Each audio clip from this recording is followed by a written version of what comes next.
Hi folks, welcome to English 269 Week 9. This week we'll be talking about the modernists, the first grouping of them. But before we do that, there's a couple of things I wanted to cover, at least in terms of the module for this week. Also kind of looking forward to spring break and a couple of other things I wanted to bring up. The first thing I want to talk about is I have now finished grading the poetry projects, so you should have feedback on those. And I do my feedback via voice recording, so you should be able to listen to the feedback. I also give you points and I also give you line comments and things.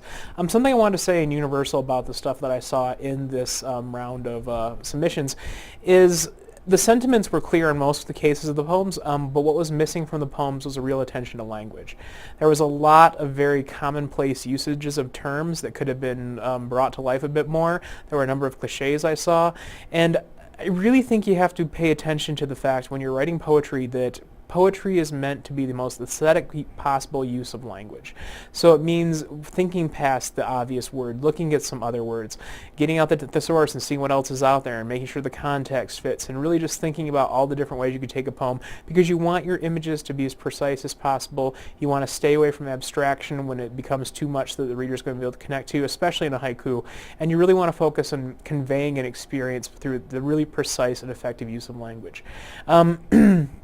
One of the most frustrating parts of being a writer of any sort is the awareness that what you're trying to express, no matter what we do, we're not going to be able to express the most perfect and the most terrible moments of human existence. Those are things that we don't have words for, and there are all kinds of things along the way we don't have words for either. But the fact that we try is what makes us poets, what makes us fiction writers, what makes us authors in general. So you really have to try to find those best possible words to capture those things that we really can't capture on a page.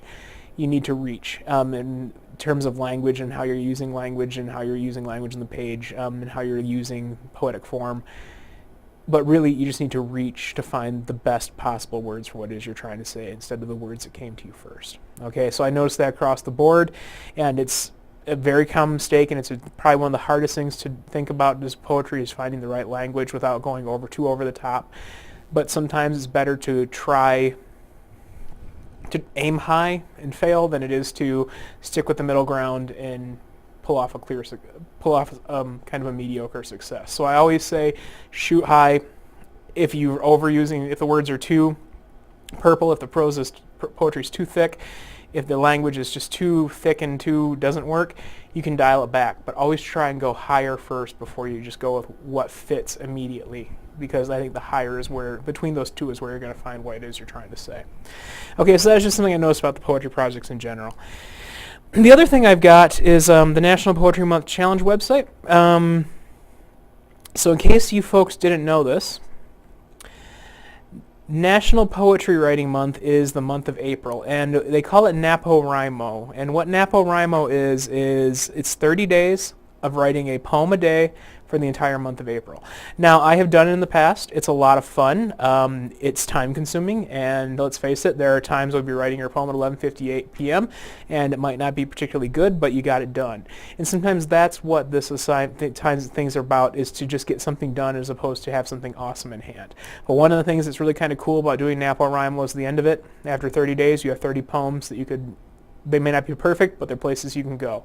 So I would recommend giving it a try. I don't make it mandatory in the class, but it is something you can do. Okay, the other thing you need to do this week is you need to work on critiquing the villanelle. This week we are going to write the sonnet, which is the big poem. It's the big tricky one. I'm giving you a couple of weeks to work on it because I know for a fact it's the big tricky one. So that's something you'll be working on over spring break, along with Poetry Bundle 2, which is also due over spring break. You'll notice I pushed the due dates for the poetry analysis paper and Poetry Analysis paper and Poetry Project 9 back a week. Because I want you to have all of the break to work on those, so they're not due until the Sunday at the end of the break as opposed to the Sunday before break. The Poetry Bundle 2 is going to be due on April 8th, and what that is, that's going to be the second bundle of poems, and it's going to be poems selected from the ekphrasis, cinquain, rondo, or villanelle, and you have to choose at least two of them.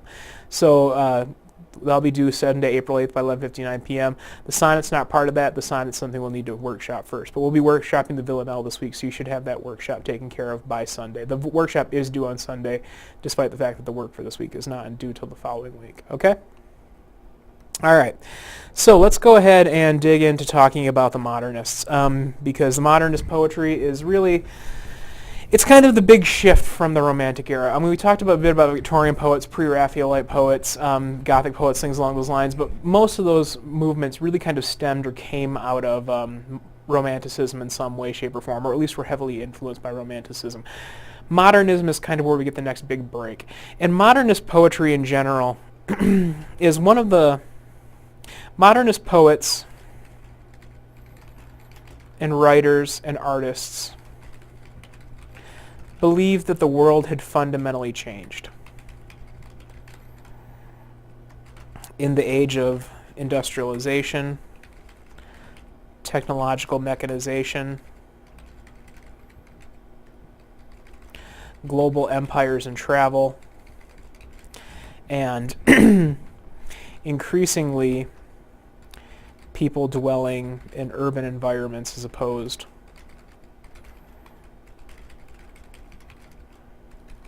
to rural areas. Basically, the modernists believed that the way we conceived of our society before, which was the society of a ruling aristocratic class and a working or lower class or a peasant class, no longer applied to modern society. It had not applied for a long time. And one of the things I thought was that a lot of the artwork and the ways we viewed the world were very much based in these kinds of class structures that were no longer present in our society. Nowadays, instead of people actually making things, people would work for the companies that made things, or they were accountants for the companies that made things, or they were the ones who might be making things, but the things were actually being made by machines that were being handled by a human being. So one of the things that kind of comes around in the modernism, and modernism really kind of comes around in the early part of the 20th century. We often call the 19th century the long 19th century because really a lot of literary critics would argue that the 19th century and its kind of sensation really didn't end until about a little bit before World War I. Some people mark that as the death of Oscar Wilde, actually. But the modernist poet, some people mark, not World War I marked as the death of Oscar Wilde, but some people claim that the Romantic period in the 19th century really kind of end with the death of Oscar Wilde, and that's when we start seeing modernism come in. But modernists really believe the world had fundamentally changed in this kind of age. And one of the things they kind of saw happened in the world, and what they were looking for, and the way they kind of characterized the age is one of the things they noticed about the age was people were increasingly isolated even while surrounded. And one of the things that happens is the idea of anomie, which is called kind of being aloneness. Being alone while being surrounded by others kind of starts to work itself into play. And that's kind of the story of major cities, that sense of being alone in the middle of a large crowd of people. That was something that kind of came into play. So the idea of isolation while being surrounded was part of the modernist kind of viewpoint of things. Something else as part of the modernist viewpoint was the idea of fractured social relations and knowledge, and increasingly social systems that couldn't be understood or mapped conventionally. And one of the things that the modernists were beginning to talk about and think about was the ways in which the social relationships and the way in which the world we live in was becoming so increasingly complex that it was getting very, very difficult to explain how it worked in any particular way. And people could only see certain parts of it, so they weren't seeing the entirety of the society that they were living within, so they couldn't actually understand its function. It used to be, for example, when you were living in a very kind of village-structured system, it was very, very clear who did what and whose responsibilities were what and how the system kind of functioned as a whole, because you could see it on that village level. And there might be relations to larger systems out there, but those were kind of simplified as well, and that village level was really where a lot of the weight was. More and more in modern society, and the modernists argued that we were shifting away from these smaller systems of social control and social convention and social structure to increasingly larger and more complex ones that were becoming hard to map and hard to understand, to the point that they were actually beyond the individual. And one of the things that happens in modernism is the idea of individuality.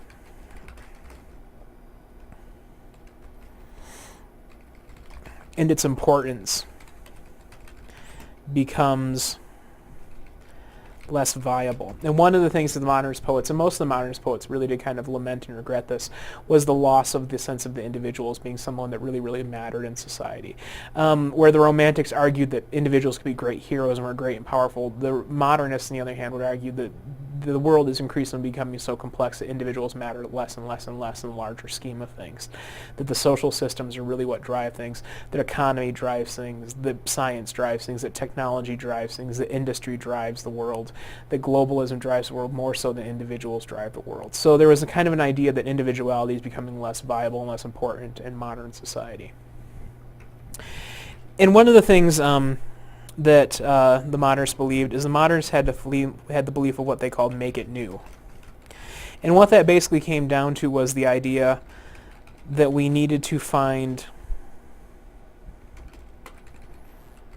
modes of representation that represented an increasingly changed and modified social structure. So it was about really finding new ways to create meaning and new ways to create understanding in society, in a society that's becoming increasingly less and less capable of being absorbed and understood and constructed by these kind of old and outmoded forms, or what they saw as old and outmoded forms taken from a past that we no longer really lived in. So one of the things that kind of happens in that is this idea that we need to find new ways to describe things. One of the major shifts in modernism, World War I happens during the modernist period. And to some extent, World War II kind of marks the end of a modernist period as well. And in some ways, what the modernists really kind of dreamed of in some ways, at least some of the modernists were really kind of pointing to, was kind of found its really, really ugly end in World War II.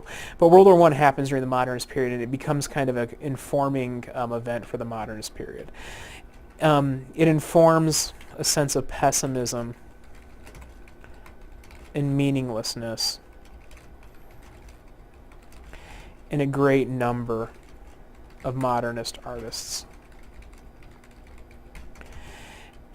And also one of the things we see around this time in the world is class struggle in the form of unions and unionization.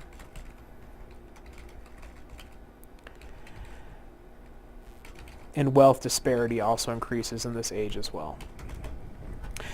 And people become more and more distant from the work they do. So, for example, someone might spend their entire life making really, really expensive cars that they'll never be able to afford one of.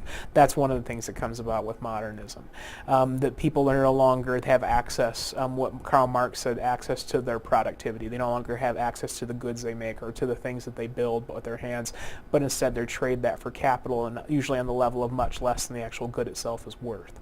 So one of the things that happens in that is we end up with class struggle in this time period as well, and World War I happens, which creates a really massive sense of kind of loss and despair and the modernists, partly because one of the things that happens during World War I is a mechanized war. And for the first time, weapons of technology are brought to bear on human beings, and really the things of industry slaughter far more people than had ever been killed in wars in this much shorter time than historically before.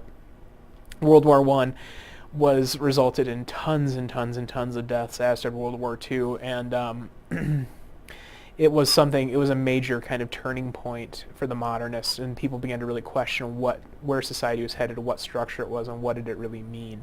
And what some of the poems we'll actually take a look at will be from World War I or World War I writers. And so the idea the modernists had was the modernists had just had a much different sense of the world than the Romantics did. And one of the things that also goes away with modernism is the idea that the world is somehow sympathetic or protective or interested in human existence. There's also a growing awareness that nature is somehow very, very separate from us. It doesn't have our concerns. It's not interested in us. And there's a sense that the world is just not caring. It's not the place we had originally thought it was or meant it to be or when we thought we were its controllers. There's a very different sense of how the world is and how it works than there was in modernism and Romanticism and movements prior to that. And I think that one of the reasons that modernism tends to, I think, it lingers with us in a way that's very not always pleasant is because to some extent it does make us question the assumptions we have about the world and that we should live and how we relate to it, and I think in ways that people weren't really comfortable with in that time and still aren't comfortable with today, but ultimately I think are kind of very informative to what we have to deal with. So let's go ahead and take a look at some of the early poets in this time period, and we'll talk a bit about what they had to say. We don't start, of course, entirely with the modernists, but the first few writers we're going to look at do have some kind of modern structures kind of working into their material. If you take a look at Gerard Manley Hopkins, Hopkins was actually an English poet, but he was also a Catholic and he was also a Jesuit priest. And the reason I like to talk about Hopkins, and the reason I have you read Hopkins, is because despite the fact that Hopkins in many ways is very much in the line of the Romanticists in terms of his subject matter, his writing is very, very experimental, and it's very, very alive, and it's what he used to call sprung rhyme, and it's very rich and strong in image, and it's almost as if the language itself tries to capture what the thing is in a way that I think is really interesting and really, really fresh, and it does kind of leap off the page. There's an energy in Gerard Manley Hopkins' work that is much more in keeping with a Whitman than it is with, say, a Tennyson, and it's much more in keeping with the modernists to come in terms of the experimental quality of the poetic work than there was with the Romantics. So I think one of the things you take a look at this, if you read the Windhover, I caught this morning's minion, kingdom of daylight's dauphin, dapple-drawn falcon in his riding of the rolling level underneath him, steady Aaron striding, high there how he rung upon the rein of a wimpling wing in his ecstasy, then off forth on swing as a skate heel sweeps smooth on a bow bend, the hurl and gliding rebuff the big wind, my heart in hiding, stirred for a bird the achieve of the mastery of the thing. I mean, it's got such an energy to it, and there's just the flow of the syllables, the speed of it. It's almost like the watching something in flight. And I think that's really one of the strengths of Hopkins' work, is Hopkins loved nature, and he was really interested in, his two main interests were God and nature, and he wrote about them extensively. And he often wrote about them at the same time because Hopkins saw God in nature. And the achieve of the mastery of the thing, what he's talking about is looking at God's grandeur in this bird.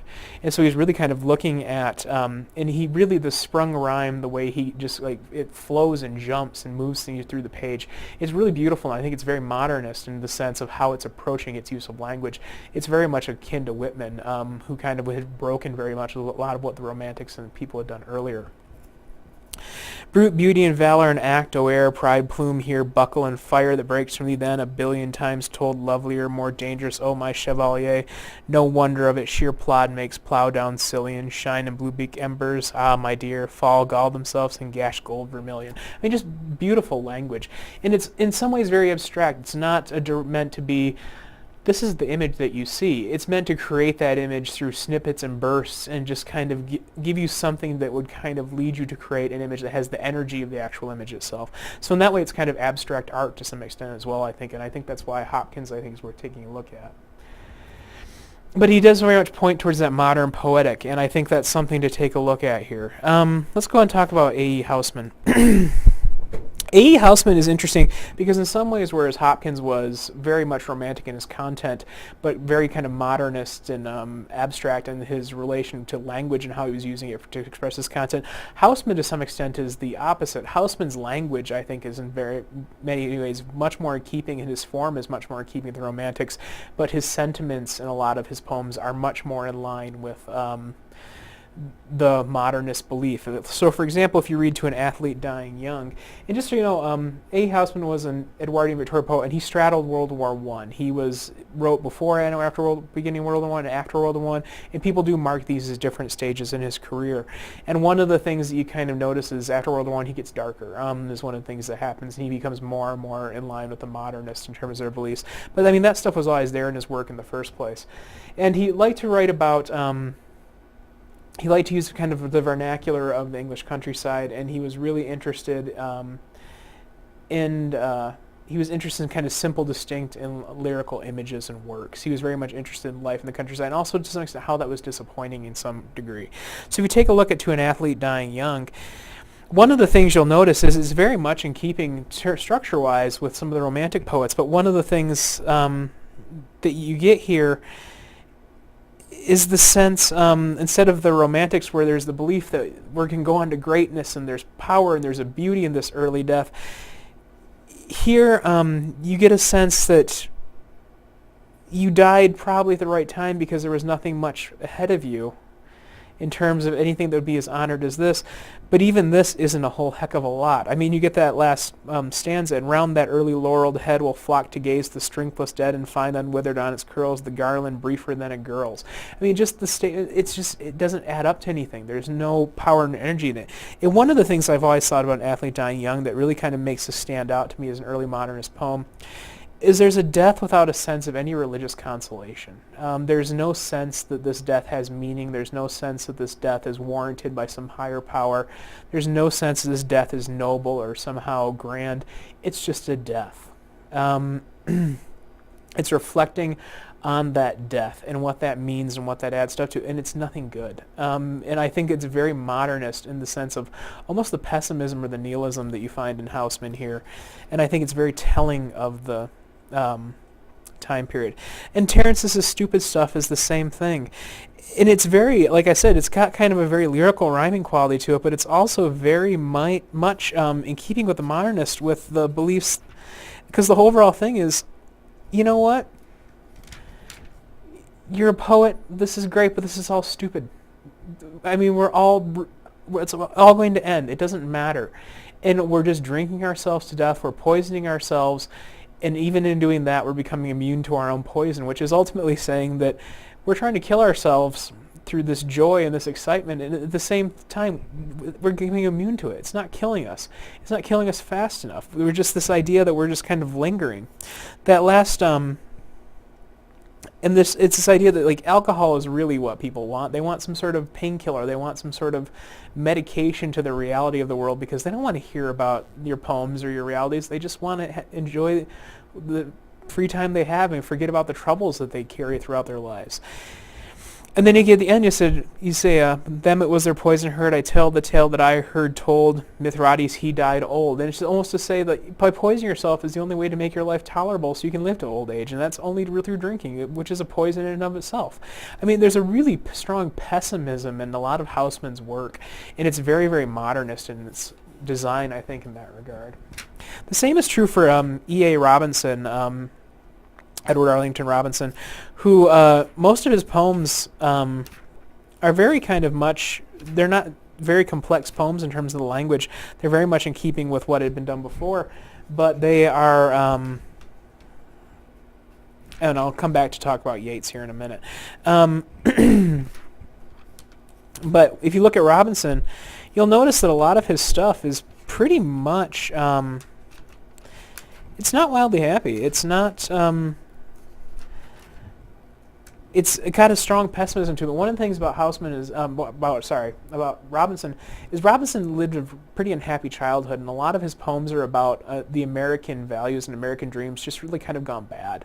And you can see that in Men of Verchivi. You can also see that in Mr. Flood's Party. These are not happy people he's writing about. These are people with serious problems and serious miseries that just don't fit into their world anymore. And if you read Men of Verchivi almost reads like a fairy tale in terms of its language. It's very simple to follow, but the idea that it's going at is really kind of undercutting that. Like this belief that there are these fairy tales, that the world should work a certain way, that there are certain things you're entitled to, and that your life should be filled with adventure and power and excitement. But the reality is he's just a drunk in a bar who wants more than he's ever going to get. And there's this belief that these stories that we feed ourselves off of somehow make us stronger. But for Robinson, they also cheat us because they make it so we can't be satisfied with what we have, and we end up being Men of Verchivis in our own life by expecting more than the world's going to provide for us or going to allow us to reach for. And there's kind of a sadness into it of someone who dreams of being a hero and being a knight and living in these ancient kingdoms and still being trapped in this very kind of boring existence in modern times where there's really nothing for him aside from drinking and work. And I think Miniver Cheevy is kind of very much that poem. It's about, this grandeur world that we read about in these romantic and epic poems isn't here. And you're going to have to live without it. Mr. Flood's Party is just the story of an old drunk man who has no place to go anymore and who's just drinking and talking to the moon because he has nothing else to do or say. It's really depressing. It's really unhappy, and it really kind of points to, I think, one of the things that modernism is often characterized by, which is its sadness or its sense of loss of any sort of real meaning or purpose in life. And I think that kind of comes with increasingly global capitalism.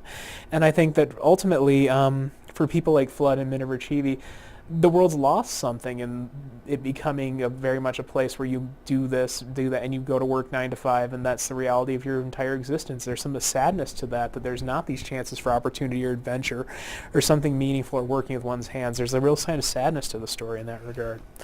And it's kind of it comes into play here. If you go back to William Butler Yeats' The Circus Animal's Desertion, the reason I had you read this is relation to modernism because it's a very kind of modernist thinking, which is it's very much a story of what it's like to write. It's a story of what it's like to try and make things new, and it's really the circus animals are really the kind of wonders in his head, and the desertion of him is Yeats asking, how do I get? I've written all these things. I've put all these great words to page. Now I have nothing left to say. How do I get to the point where I can say something again? And he really kind of says, it's built out of junk. It's built out of the junk in your head. You have to create the magic out of a mound of refuse or the sweeping of a street, old kettles, old bottles, and a broken can, old irons, old bones, old rags, that raving slut who keeps the till. Now that my ladder's gone, I must lie down where all the ladders start in the foul rag and bone shop of the heart. You have to find meaning in life when it's gone and when you've lost it. And that's kind of what the Circus Animals Desertion is about. These wonderful things he'd written about and these circus animals that to him were full of wonder.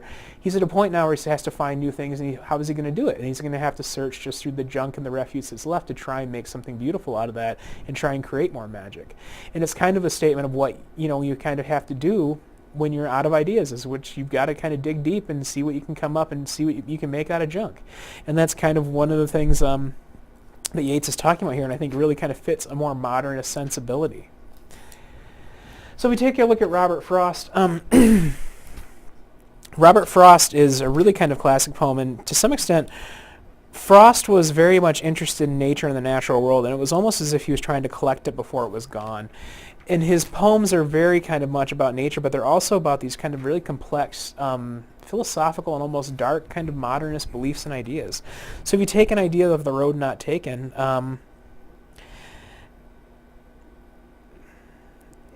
there's the argument that the roads look pretty much exactly the same. There's no telling which one's the better one.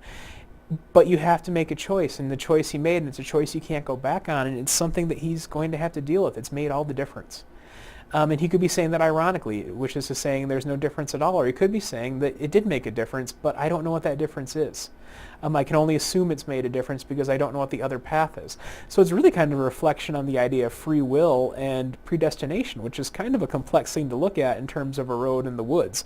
But that's a lot of what Frost does, is Frost takes really complex philosophical ideas that are very much in keeping with kind of modernist ennui and existentialism and existential struggle, and puts it in these kind of almost pastoral images.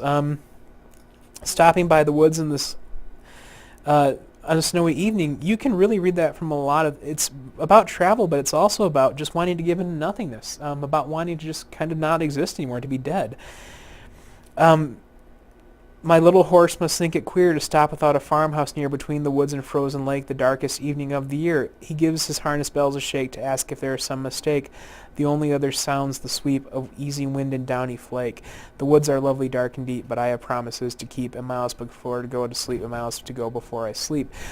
There's a sadness here of this man just stopping and just looking at the woods, the snow, just filling the night and just blanketing this place.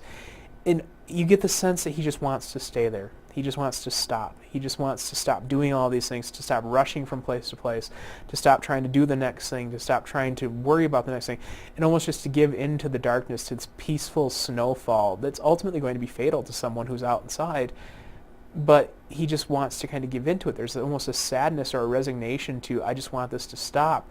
But he's got promises to keep 1 miles to go before I sleep, which is before I die. He's got things he has to do still. So he just keeps on moving it. And it's that moment where you think, I just want this to end. And before you come back and say, okay, I'm good, let's go keep going.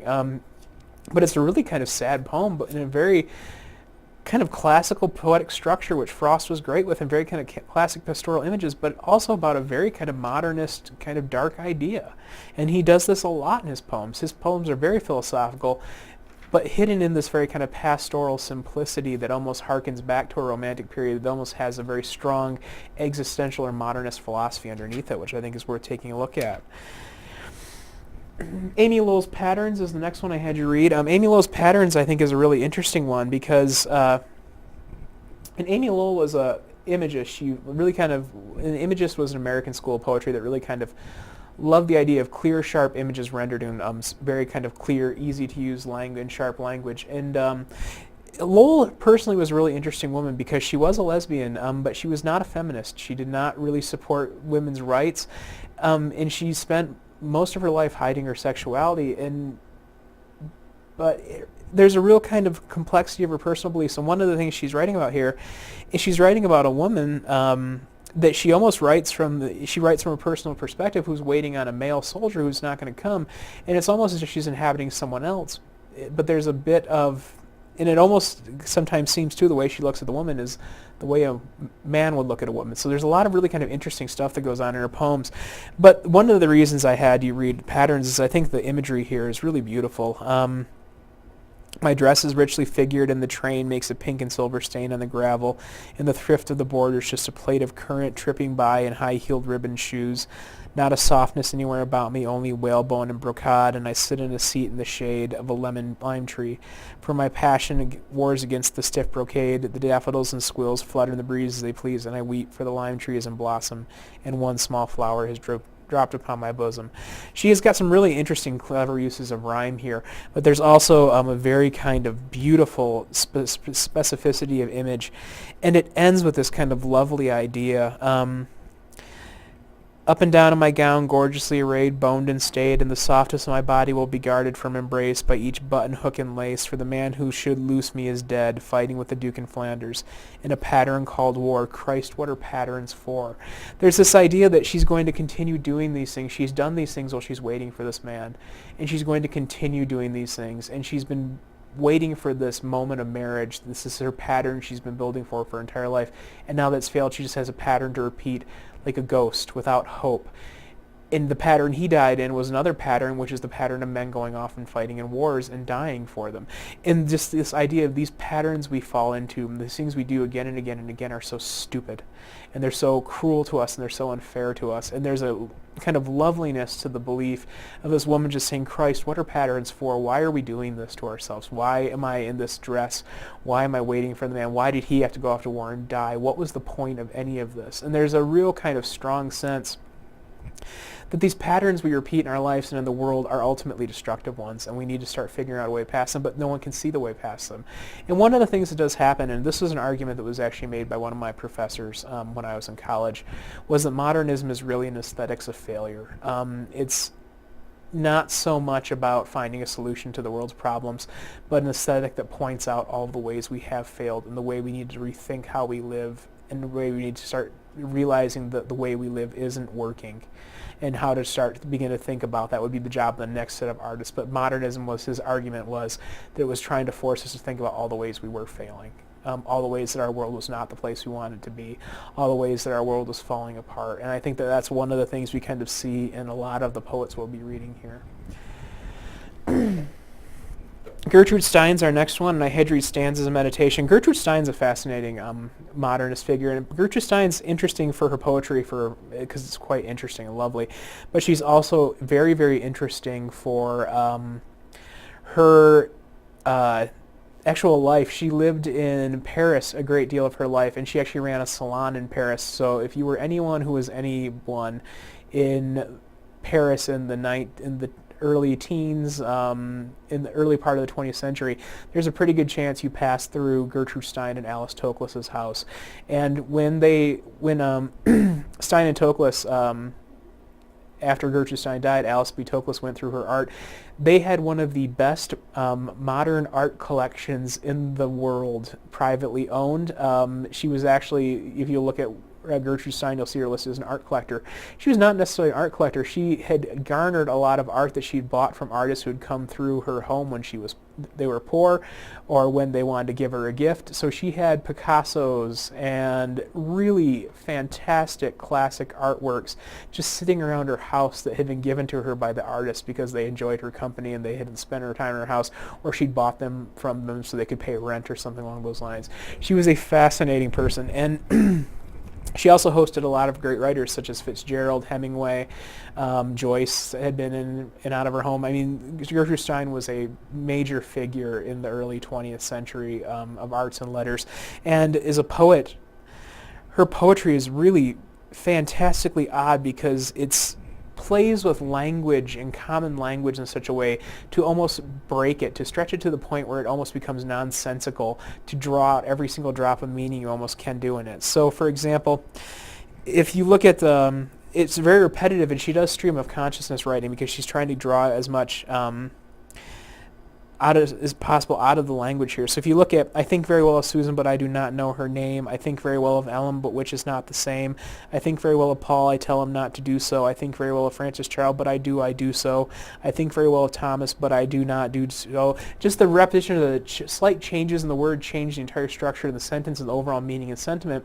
And there's a fascination that Gertrude Stein has with how these little variations in language or repetitions in language change meaning. And I think that this is one of the things that kind of stands out about her work is it plays with as much what language does in its various alterations as different kinds of words and different kinds of meanings. And it's almost as if sometimes playing with language as musical notes repeating itself, but having a limited number and just playing them in different variations. And I think a really great example of that is in the part 5, this second to last stanza we're presented with here, which is to say is this: there's no beginning to an end, but there is a beginning and an end to beginning. Why, yes, of course, and anyone can learn that north, of course, is not only north, but north as north. Why were they worried? What I wish to say is this: yes, of course. I mean, there's just this kind of lovely, the idea of, but there is a beginning and an end to beginning. That there's a beginning and an ending within the beginning itself. I mean, that kind of way she's phrasing that and just kind of pointing out these little kinds of interesting, and the stanzas themselves, when she says stanzas in meditation, they're written in meditation, but they're also meditations in and of themselves in terms of meditations in language and how language works and how we derive meaning from language.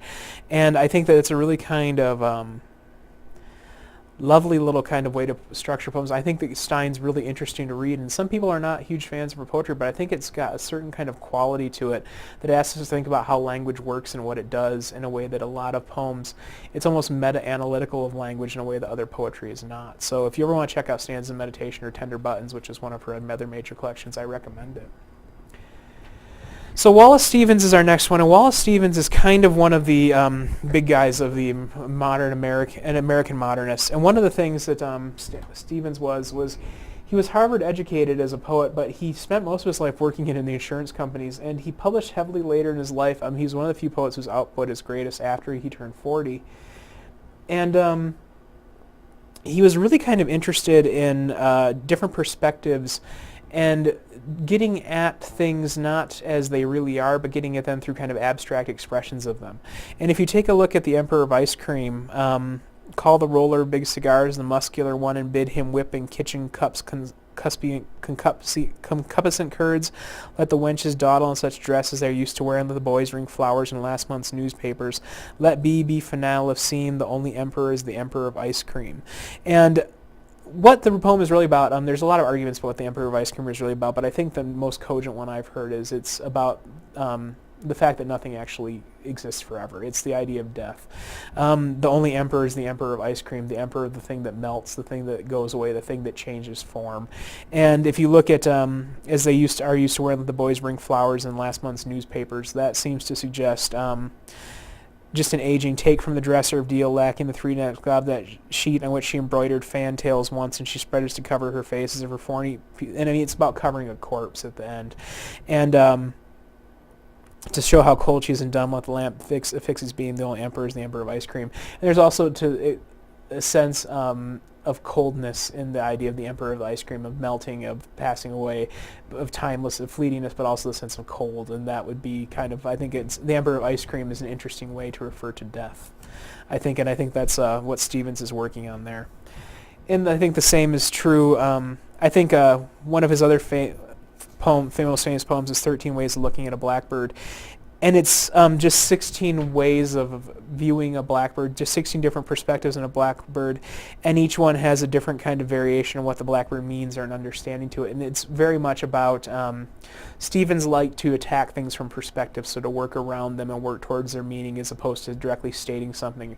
So when he talks about the Emperor of Ice Cream, he's really talking about death without actually bringing death into the scene, or referring to directly as the Emperor of Ice Cream, as he kind of creates us through this repetition of that chant.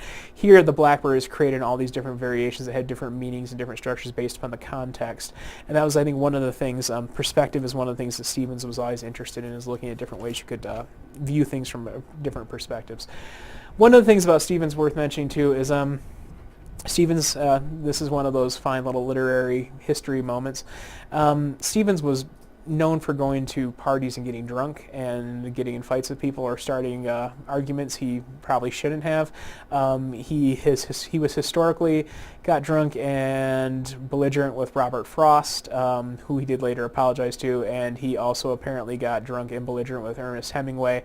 Hemingway was a lot less gracious than Frost was about it, and apparently beat the crap out of Stevens. And then Stevens did later apologize for that as well, but he kept knocking him down on the street. Basically, was Hemingway was just physically assaulted after I guess he took a swing at Hemingway first, and Hemingway just physically assaulted him for it. Hemingway was not going to tolerate it. He was much less polite than Frost was. But Stevens had some issues with conducting himself appropriately in social situations, especially people who he had aesthetic differences with. Of Mere Being, I think, is a very kind of classic modernist poem, in as much as it's the idea of the palm at the end of the mind, beyond the last thought rises in the bronze decor. A gold-feathered bird sings in the palm without human meaning, without human feeling, a foreign song. You know then that is not the reason that makes us happy or unhappy. The bird sings, its feather shine. The palm stands the edge of space, the wind moves slowly in the branches, the bird's fire-fangled feathers dangled down. It's the idea that the bird's not there to make you happy. The bird is there for its own very particular reasons, because it's a bird, and it has nothing to do with your happiness or not. Your being does not matter to the universe as a whole, nor does it particularly matter to the bird. And I think that that's one of the very kind of classic modern ideas, is the world is not here for us. We are part of the world, but we are not somehow the grand recipients of it as a performance meant for us alone. It is a world in and of itself, and we are also just beings within it. And I think Of Mere Being is very much that you exist, but that doesn't make you anything in particular to this bird or to the world in general. And I think that it's very kind of a classic modernist kind of idea there. So William Carlos Williams is actually one of my favorite modernist poems, and I really like modernist poets. And William Carlos Williams was he was actually a doctor by trade who became a poet, and he was interested in poetics. And one of his main tenets was the idea of no ideas but in things. And what that meant for him was that our understanding of the world is through objects. It's through people. It's through the physical world is how we understand the world in general. And his belief was that the meanings that we want to have in our writing, we want to have in poems, come from these very particular physical objects in the world. So if you take a look at Dance Roos, he's very, very particular about physical descriptions and where people are at and what things are located in. And there's physical descriptions in the ways he describes the physical space. He's not an abstractionist in the way that, say, maybe Stevens is. He's much more concrete, but that concretism carries a meaning because the objects he chooses and the language he chooses and the images he creates have very specific emotional resonances to them. It's almost like what James Joyce talked about when he talked about the objective correlative, which was the idea that that certain situations, certain physical things can create certain emotional connections in readers, and that's kind of how fiction works.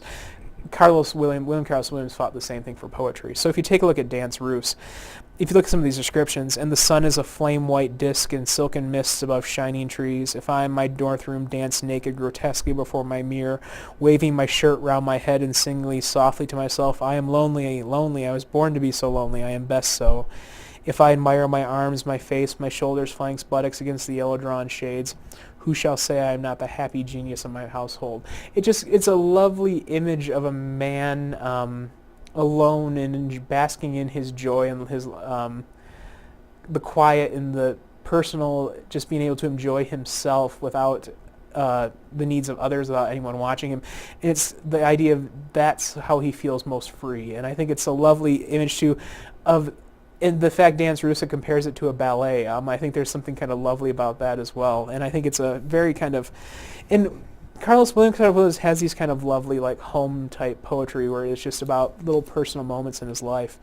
The Red Wheelbarrow is a classic one. I didn't have you read it, but so much depends upon a red wheelbarrow glazed with rainwater beside the white chickens. I mean, it's very much just to create a physical image of what those wagons look like. And it's very much just, it says how so much depends, and it kind of creates the idea of the importance of this red wheelbarrow in the scene while it draws the scene itself. But he's got some really lovely, and if you want poems that really have an emotional impact but without any direct reference to emotion, you really probably can't do much better than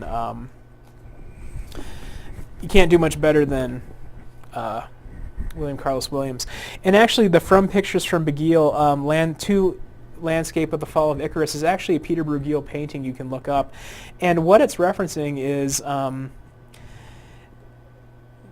there's a little tiny splash off in one corner of the painting that's Icarus drowning. And the way the image works is there's this huge scene of things going on, and there's Icarus splashing down in one corner and nobody notices. And it creates kind of this lovely, almost joke structure of